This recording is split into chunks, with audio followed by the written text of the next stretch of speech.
Depois da queda do Império Romano Ocidental, foi aberto um período da história que foi denominado a Idade das Trevas, porque é pouco que se conhece dele e certamente escuro o que intuímos. As formas artísticas são fragmentadas e se intensificam nestes anos, evoluindo de acordo com o grau de romanização, alcançando em cada região europeia e do caráter de sua tribo invasora.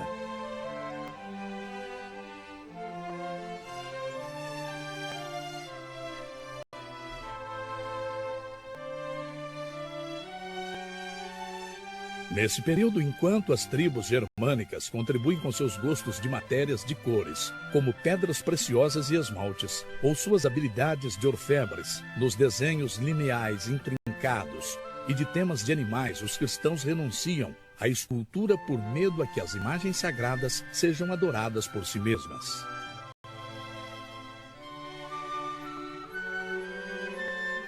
A pintura, sem embargo, recebe o apoio do Papa Gregório no século VI, já que, em sua opinião, as imagens podem ser para os analfabetos o mesmo que seria a escritura para os que sabem ler, sentença que será lembrada muitas vezes nos séculos seguintes, para justificar uma arte religiosa de função exclusivamente didática. Em troca de seu direito a existir, a pintura deve se desfazer de toda beleza desnecessária, limitando a narrar da forma mais direta possível os fundamentos da religião cristã.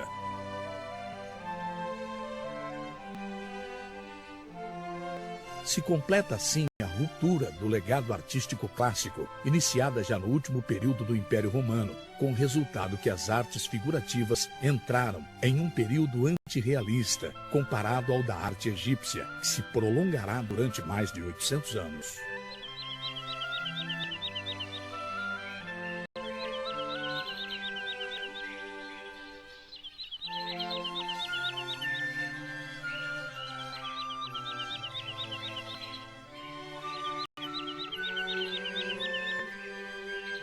Por enquanto, o Império Romano Oriental, com capital em Constantinopla, se questiona de forma mais violenta o papel que as imagens devem desempenhar na religião.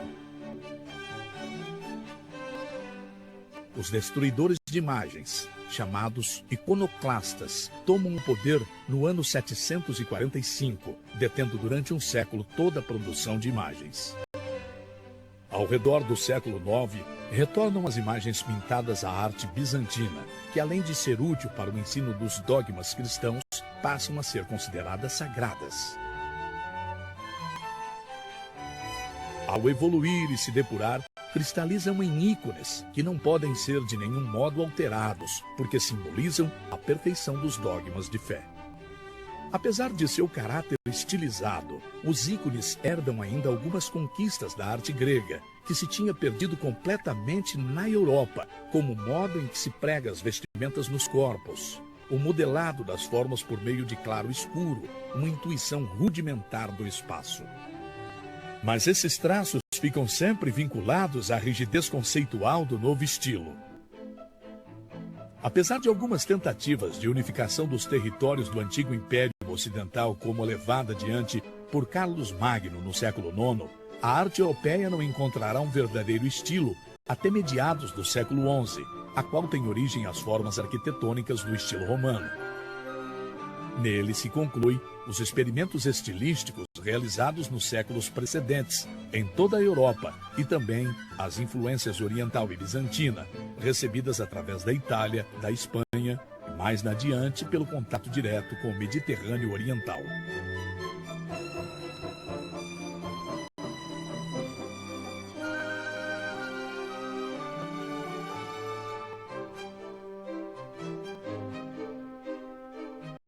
É recuperada a forma da Basílica Romana com uma nave central dirigida ao apsídeo do coro, onde o sacerdote oficializa a missa a 2 ou 4 naves laterais.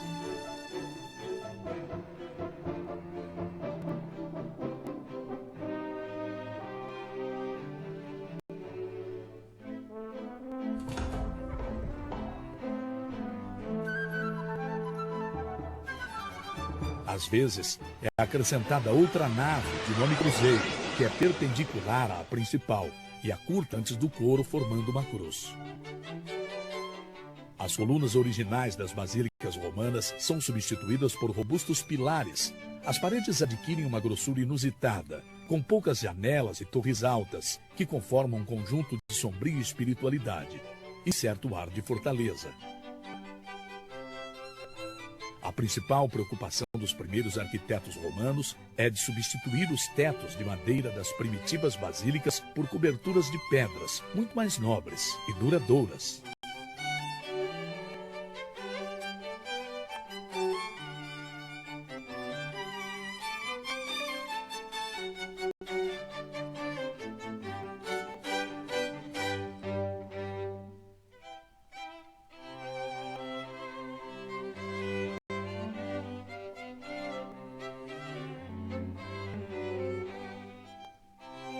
Sem embargo, os conhecimentos técnicos necessários para abobadar adequadamente a nave principal foram perdidos durante a Idade das Trevas, pelo que foram necessários muitos testes antes de alcançar de novo soluções viáveis como a abóbada de canhão. Apesar de suas muitas variantes, esse tipo de abóbada mantém sempre sua forma de meio cilindro, unindo seus dois muros paralelos, que na realidade pode-se interpretar como uma sucessão de arcos de meio ponto, sobre grossos pilares ou diretamente nos dois muros a entrelaçar. Os pesos alcançados pelo acúmulo de pedras são tão descomunais que condicionam a estrutura geral de todo o edifício, fazendo-se mais sólido e robusto que qualquer outra construção anterior.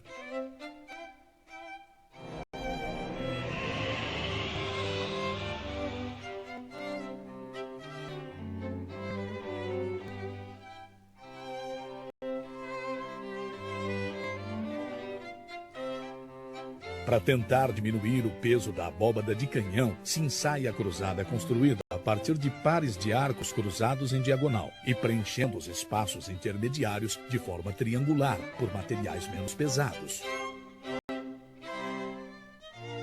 No estilo romano, a pintura e a escultura são integradas no edifício, quase como um elemento arquitetônico a mais, convertidas em entradas principais de paredes do fundo do coro, em algo como painéis informativos sobre os dogmas da fé cristã.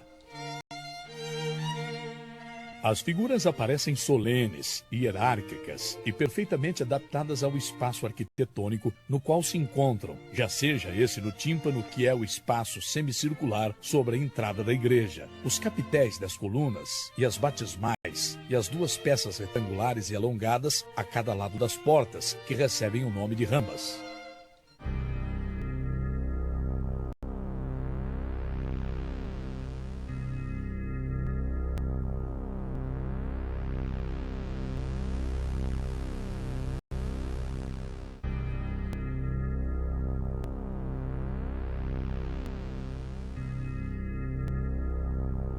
A desconfiança à realidade sensorial das coisas, típica da sensibilidade medieval, está na base desse estilo, propositalmente primitivo e simbolista, somente atenta à expressão dos valores reais, mas cuja rigidez é só aparente, pois o artista tem liberdade para encolher, puxar ou distribuir as figuras até sua perfeita fusão com a estrutura arquitetônica.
Na pintura, a simplificação de traços das figuras permite adaptá-las ainda com maior liberdade que a escultura, a qualquer geometria que reforce a mensagem que se deseja transmitir. E o mesmo pode-se dizer da cor, de modo que nunca a pintura europeia se encontra tão perto como agora de se converter numa verdadeira escritura de imagens, liberada de quase todo o compromisso de aparência das coisas e perfeitamente adaptada a um público analfabeto, que, sem embargo, aprendeu a ler muitas imagens.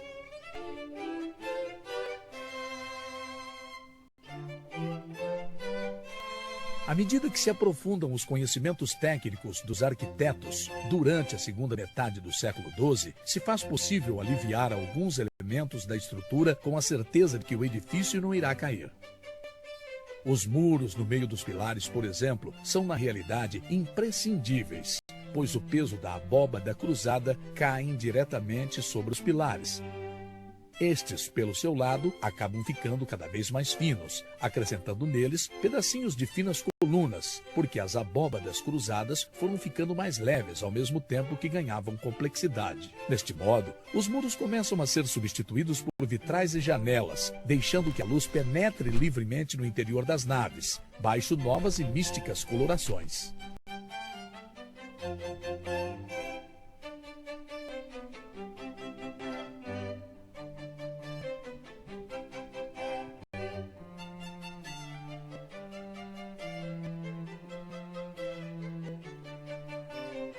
O conjunto de todas essas modificações do modelo romano acaba formando no norte da França um estilo já completamente ciente de si mesmo, que séculos depois será denominado em forma de desprezo pelos italianos estilo gótico, referindo-se equivocadamente aos godos e, em geral, aos povos chamados de bárbaros, já que nunca antes um estilo arquitetônico europeu tinha se distanciado tanto dos modelos clássicos greco-romanos.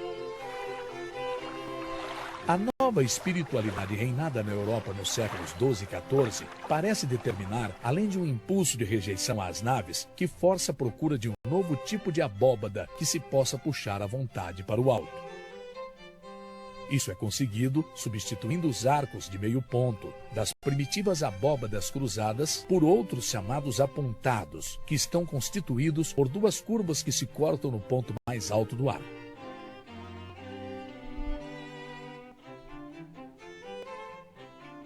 Este vértice, meio de comprido, pode se elevar muito por cima da parte mais alta da circunferência do arco de meio ponto, permitindo um progressivo alongamento vertical das abóbadas e, com ele, o crescimento em altura de toda a edificação. O arco pontado é utilizado também nos traços de janelas e vitrais, que conhecem uma evolução contínua, a formas cada vez mais complexas, até chegar no século XV a incorporar sinuosos vértices a modo de chamas, o que motiva o apelido de gótico flamejante.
A progressiva elevação da estrutura, sobretudo na nave principal, aumenta as tensões laterais, ou para fora, que fazem suportar os pilares.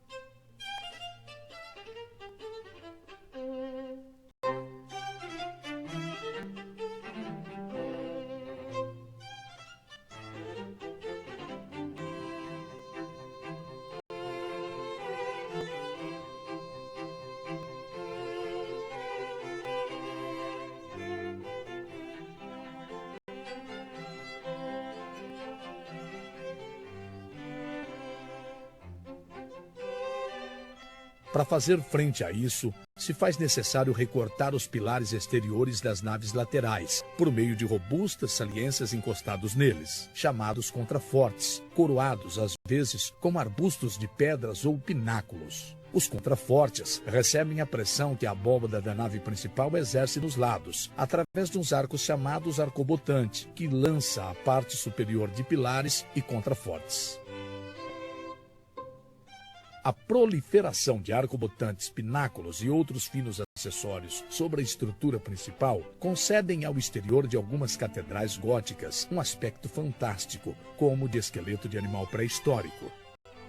O monumento simbológico do estilo gótico é a catedral, como expressão máxima do novo orgulho e dinamismo das cidades europeias durante o final da Idade Média e, sobretudo, como vínculo espiritual entre todos os cidadãos que conseguiram eleger com um esforço coletivo com frequência prolongado durante várias gerações.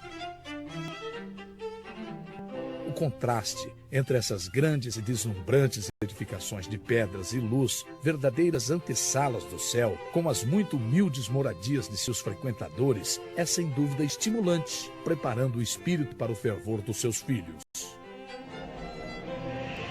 A escultura gótica parece perseguir o mesmo efeito de grandeza que as formas arquitetônicas, com figuras cada vez mais graciosas e sinuosas à medida que avança o estilo. Por mais que as figuras continuem fundidas ao princípio das formas arquitetônicas, tal como acontece no período romano, se começa a liberar, pouco a pouco, a opção construtiva e, ao mesmo tempo, a rigidez formal que tal função nos impõe. Os personagens começam a se individualizar pelos traços e atitudes, e sua roupagem se prega de novo em vistosas quedas que deixam perceber as formas do corpo. Se restabelecem de fato a observação da realidade aparente das coisas e certa conexão com o mundo clássico que a arquitetura tinha conseguido esconder.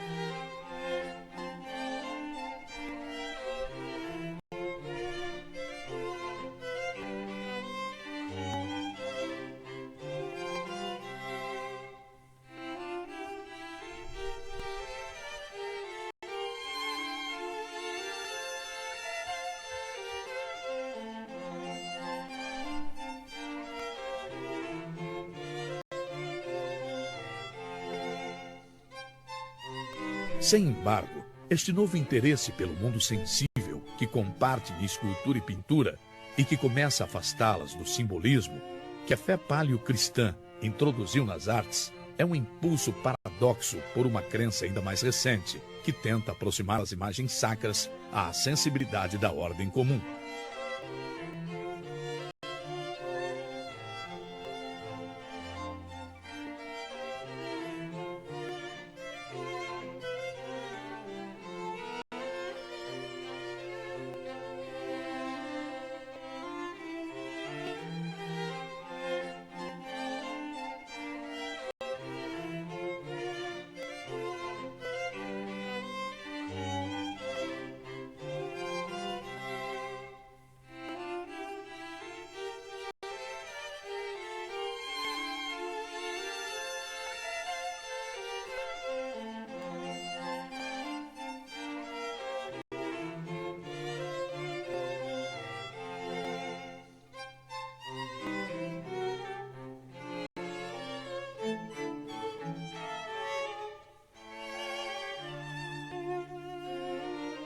A Itália continua pegada ao espírito bizantino na obra de artistas como o Cimabue. Até um discípulo dele, de nome Giotto, revolucionava desde Florença as formas aprendidas. Seu estilo é baseado na representação do espaço tridimensional, na qual as figuras se movimentam, a humanização delas no seu aspecto exterior, expressões de gestos e na total observação direta da natureza antes que o esquema tivesse sido estabelecido.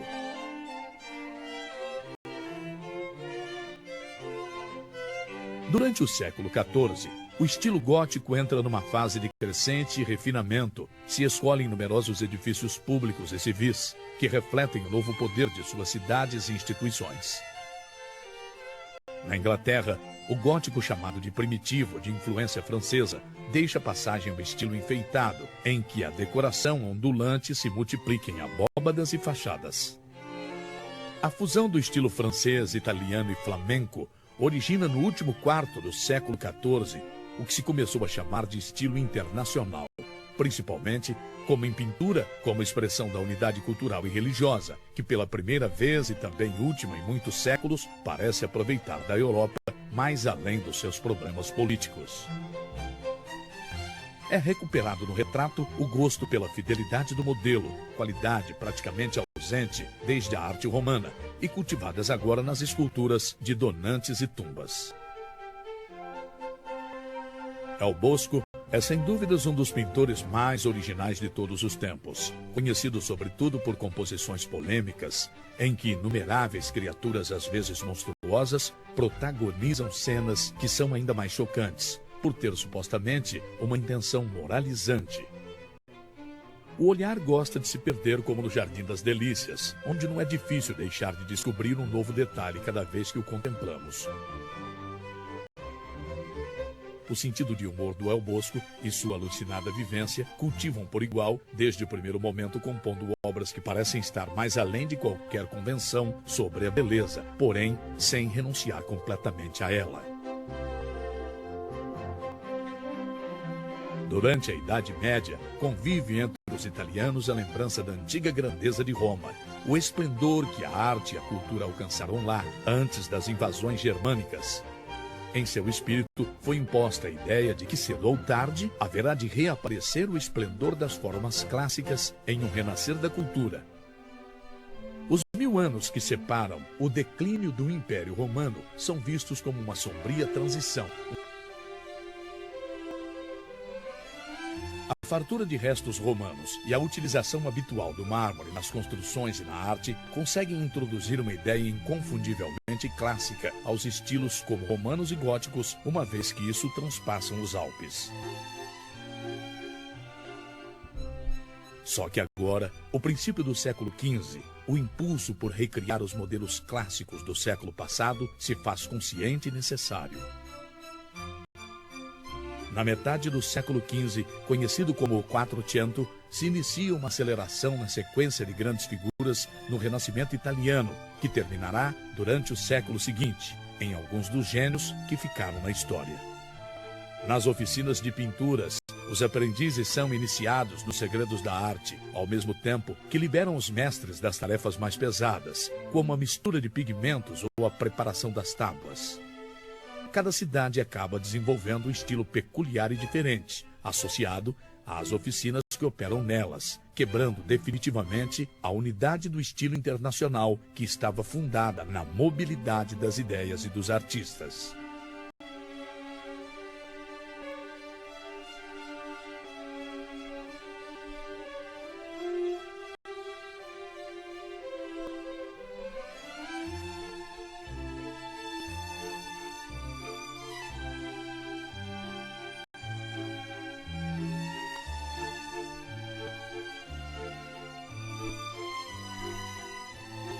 Nessa atmosfera propícia para qualquer nova contribuição, ainda existem pintores como Fra Angelico, felizmente apegados à ingênua espiritualidade dos artistas medievais.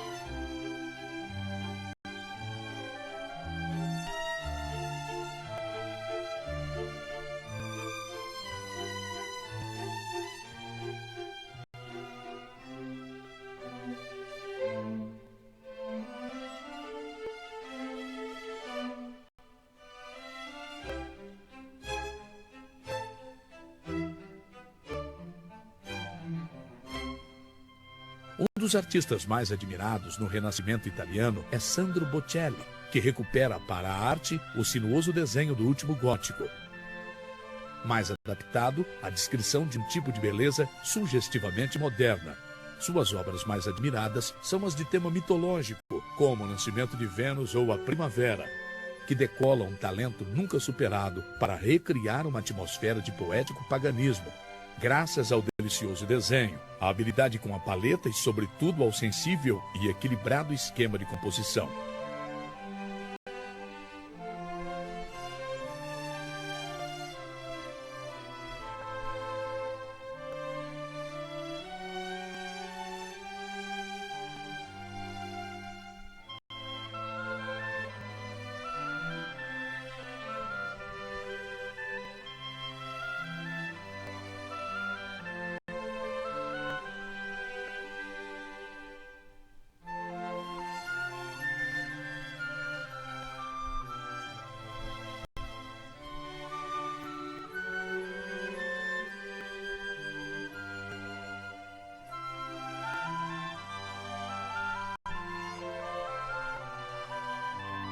Durante o período do Cinquecento, correspondente ao século XVI, terá lugar na Itália uma eclosão artística sem precedentes, desde Atenas de Péricles, que expandirá pouco a pouco o epicentro artístico, desde Florença a Roma. As poderosas cidades italianas competem entre si para conseguir um maior embelezamento e relevo cultural, disputando a atenção dos artistas de maior renome, que pela primeira vez poderão impor suas condições aos poderosos clientes.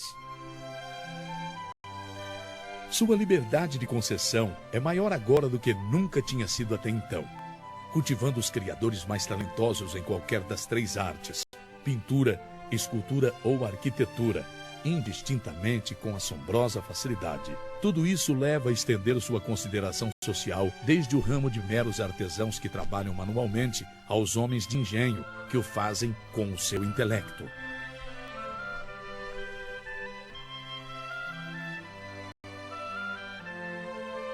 Os arquitetos, por exemplo, são homens agora cultivados em estudos clássicos, que dominam a regra das ordens gregas e as proporções idôneas de colunas ou entablamentos.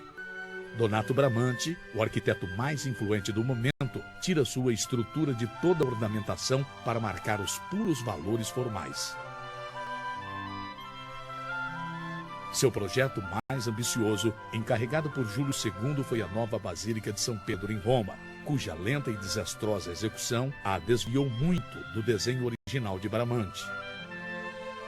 A gigante cúpula que deveria coroar a planta de cruz grega do projeto original é desenhada finalmente pelo maior rival do arquiteto, o florentino Michelangelo Buonarroti.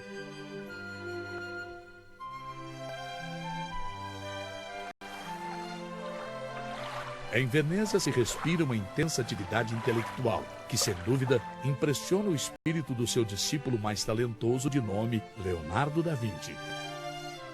A extraordinária variedade de campos em que este artista acabará colaborando com informações decisivas, desde o estudo das correntes marítimas ou desenhos de máquinas voadoras, o convertem do paradigma do gênio universal.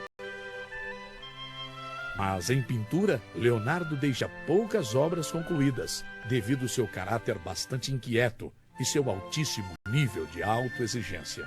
Nesse terreno, sua colaboração principal é a técnica do esfumato, que sacrifica a previsão dos contornos das figuras, fundindo-os entre si com as cores do fundo para conseguir uma modelação mais forte das formas.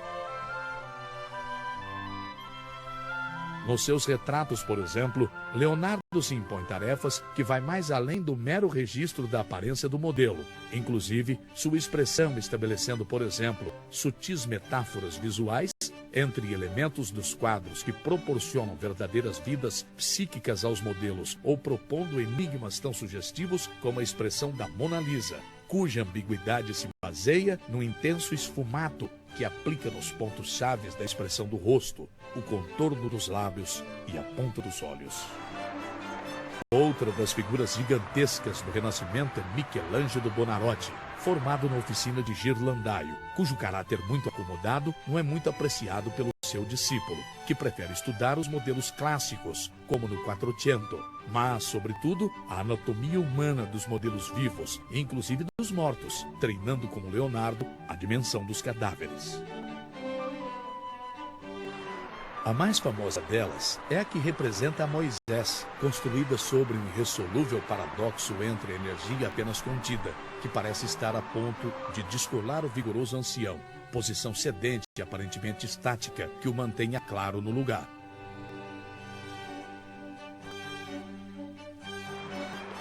O Papa Júlio II encomenda também a decoração da abóbada da Capela Sistina, tarefa muito ingrata para o jovem artista, não tanto pela grandiosidade, mas sim por separá-lo de sua verdadeira vocação de escultor. Como escultor, Michelangelo é a figura dominante do Cinquecento e quem sabe também da arte universal, ao ponto de ofuscar a qualquer um dos seus contemporâneos.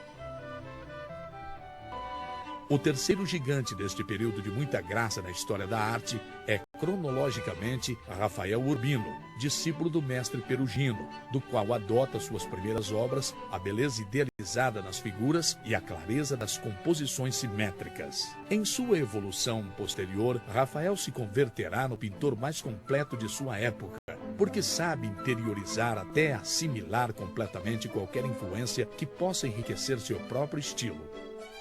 Assim, de Leonardo ele recebe o dinamismo de suas composições e a técnica do esfumato, que incorpora suas doces madonas e outras obras religiosas.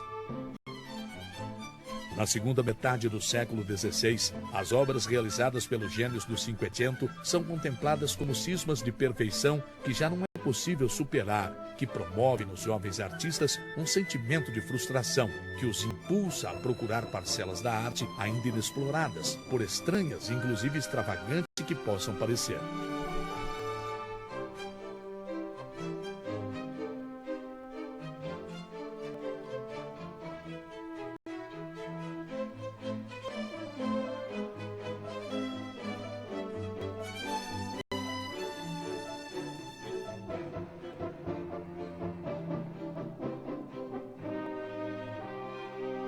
A reação anticlássica é batizada com o nome de maneirismo, porque os artistas que a provocam antes tentaram pintar à maneira dos gigantes que os precedem, comprovando a seguir o estéril de seu empenho.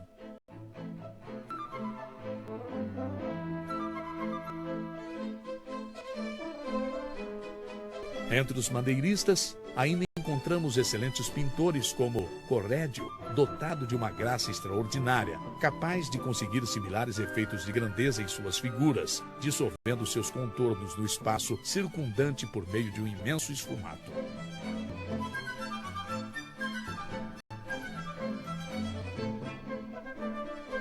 Deste período da arte, um dos pintores mais comentados hoje é conhecido com o apelido de El Greco, natural da Creta. Acaba se instalando em Toledo, depois de receber da Grécia o impacto da obra de Tintoretto.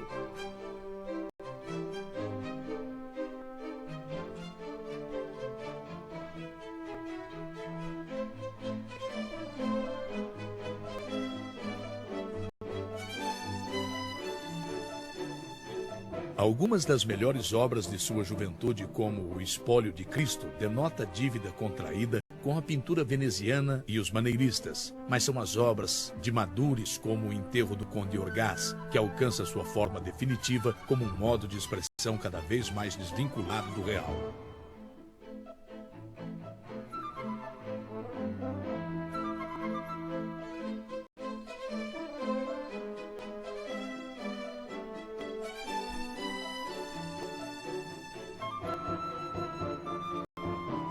Do El Greco nos surpreende especialmente a total liberdade de concessão de muitas de suas obras, cujo subjetivismo chega a ser tão radical que nos custa crer que estas obras também foram apreciadas pela sua clientela espanhola, que também contribuirá significativamente para o enriquecimento do artista.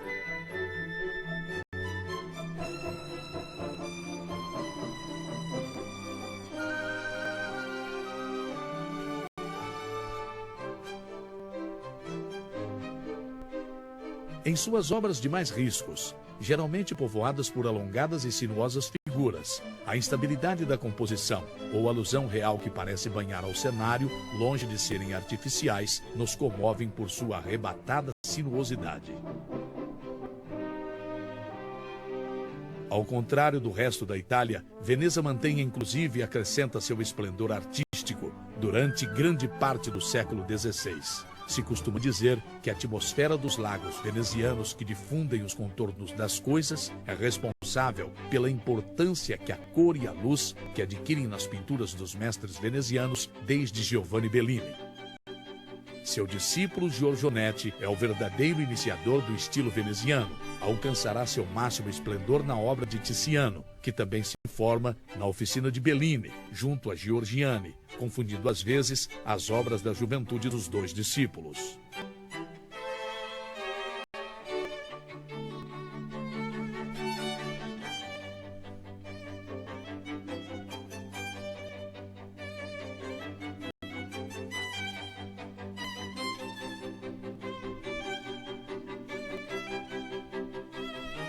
Tiziano representa em pintura a plenitude da cor, capaz por si só de garantir a solidez de um quadro e restituir seu equilíbrio cada vez que este pareça de um ponto de vista atento somente ao desenho, ao ponto de se perder. A incrível longevidade de Tiziano lhe permite se destacar em gêneros variados da pintura, que vai desde o mitológico, onde decola uma vitalidade de muito consciente paganismo, ao retrato chamado de aparelho de reis, imperadores ou papas.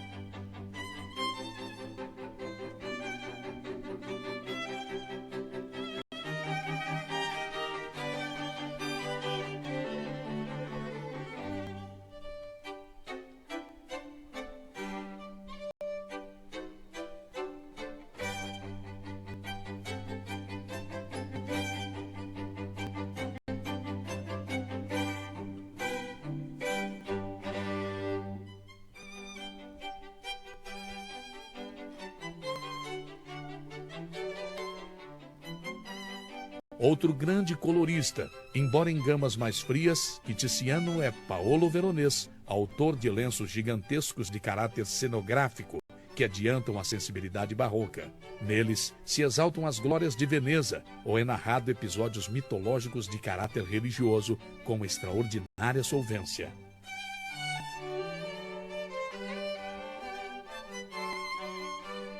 Jacopo Tintoretto é o único artista veneziano que usa o caráter nervoso e o conflito do maneirismo, embora saiba manter um estilo mais sereno em seus excelentes retratos e obras de caráter clássico.